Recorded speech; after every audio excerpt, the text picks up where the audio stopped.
Something spooky happened to me in Japan. Before leaving, we asked the kitchen staff to give us salt. So in Japanese tradition, like you would carry salt with you so that the obake doesn't follow you. So I carried the salt with me out of the ryokan and I carried it with me for the rest of my trip in Japan. We talked to my friend Maya. I was like, call me in the morning. So she called me and then she was like, if I were you, I would request a refund because you go to ryokans for service and for rest and you didn't get none of that. So I asked the staff for a refund and they were like, oh, it's gonna be hard because you booked online, so request the refund online and stuff like that. And I was like, fine, like I'm happy to email you and do that. So we take our stuff, we check out, we go to the car, and then the staff actually runs over to us with an envelope, and inside the envelope is ichiman yen, 10,000 yen. She's like, if you will accept this, please, like this is basically the money for the stay minus like the food. And I was like, that's more than fair. I'm really happy that I had offered to pay for this for Rina too, because if she had to pay for it, I would have felt so bad. Like I'm the one who suggested this and we went through all this trouble and all that. From the ryokan, we went straight to a jinja. We went to a very specific jinja, Yakuyoke Jinja. This is a specific jinja that Japanese people go to ward off evil and ward off negativity.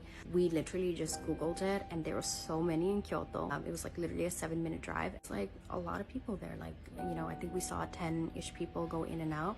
We went there, paid you know, like go in like 5 yen, did the, you know, clap and prayer. You know, like as a Muslim, I don't believe in this. It's shirk to like do anything from another like religion. Or I also firmly believe that like when you're in a certain place, they have reasons for doing what they do. They have like reasons for their superstitions and custom. Like if you come to Bangladesh and some bhoot gets you, you better do what we say. I'm just saying, like if you want to survive and you want to like get rid of this bhoot, you better do what we say.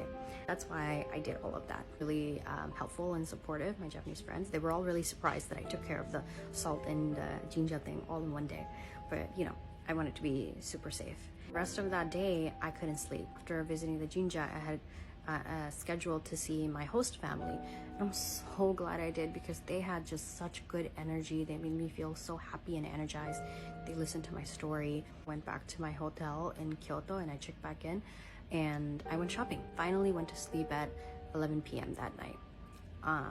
And I really didn't get much of a good sleep the entire time I was in Japan until I finally got home. I tell this story to my Japanese friends. They say that the scariest part for them is the fact that I got a refund. In Japan, that never happens. You do not get refunds. The fact that they gave me a refund kind of shows that they're guilty. And this is what my Japanese friends say.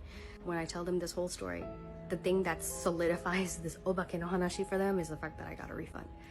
Moral of the story is, 1, always be confident in situations like this. 2, don't go to ryokans that are cheap.